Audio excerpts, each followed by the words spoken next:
بصوا الجمال عدى الكلام. احلى تومية هتاكليها في حياتك، احلى من بتاعة المطاعم، انسي انك تشتريها تاني. هوريكي هنا في الفيديو ده احلى تومية هتعمليها ازاي بتكات وحركات، احلى من بتاعة المحلات. في الفيديو ده انسي اي طريقة تانية، هتعرفي سر التومية بتاعة المطاعم اللي الكل بيخبيها عليك. هوريكي كل حاجة بمنتهى السهولة. تعالي ما اقولك ازاي يطلع القوام الجميل ده، وازاي التومية تطلع خطيرة كده. اللهم صل وسلم وبارك على سيدنا محمد وعلى آله وأصحابه أجمعين. تعالي بقى علشان أقولك سر التومية بتاعت المحلات اللي الكل بيخبيها عليكم. بصوا الأول الجمال عدى الكلام. الأول قبل أي حاجة، حطيتي اللايك ولا لسه؟ لو لسه ما حطيتيش اللايك روحي حطي لايك وتعالي كملي الفيديو. هنجيب حلة ونحط فيها 12 معلقة من النشا، وهننزل عليهم ب6 كوبايات من المية. طبعا انتي لو عايزة تعملي كمية أقل يبقى هتعملي 3 معالق من النشا وكمان كوباية ونص من المية. بس انا عايزة اعمل كمية علشان احنا 6 افراد واحنا بنحب التومية. والله العظيم انا عملت كمية كبيرة. فالكمية الكبيرة دي لو عايزة تعمليها وانتوا مثلا 6 افراد هتعملي ايه؟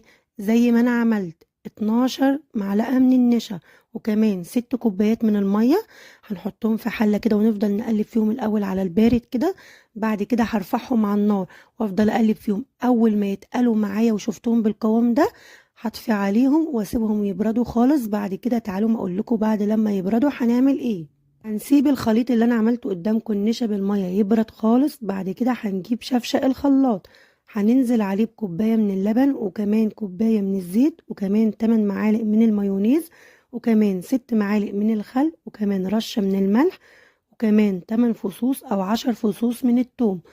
هنضرب ده كله مع بعضه كويس جدا. بعد لما نضربهم في الخلاط كويس جدا هننزل عليهم بالخلطة اللي احنا عاملينها اللي هي الدقيق بالنشا.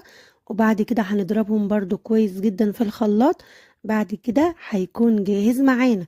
يبقى تاني، بعد ما حطينا كوباية من اللبن، كوباية من الزيت، 8 معالق من المايونيز، 6 معالق من الخل، رشة من الملح، 8 فصوص او 10 فصوص من الثوم، هنضربهم كويس جدا. وبعد لما نضربهم كويس جدا هننزل عليهم بالخلطة اللي احنا عاملينها وسايبينها تبرد اللي هي الدقيق بالنشا ونضربهم كويس جدا. بعد كده نحطهم في البولات. بصوا انا عايزه اقول لكم الكميه اللي قدامكم دي وكمان في بوله صغيره انا عاملاها. ما شاء الله مطلعه كميه كبيره. على فكره البولات اللي قدامكم دي بولات كبيره مش صغيره والله. طلع احلى من بتاع المحلات بكتير. اعمليه بالطريقه دي هتعجبك.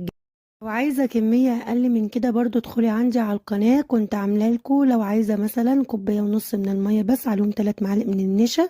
عاملاها لكم برضو على القناة. عندي هتلاقوا كل حاجة موجودة. يا رب يكون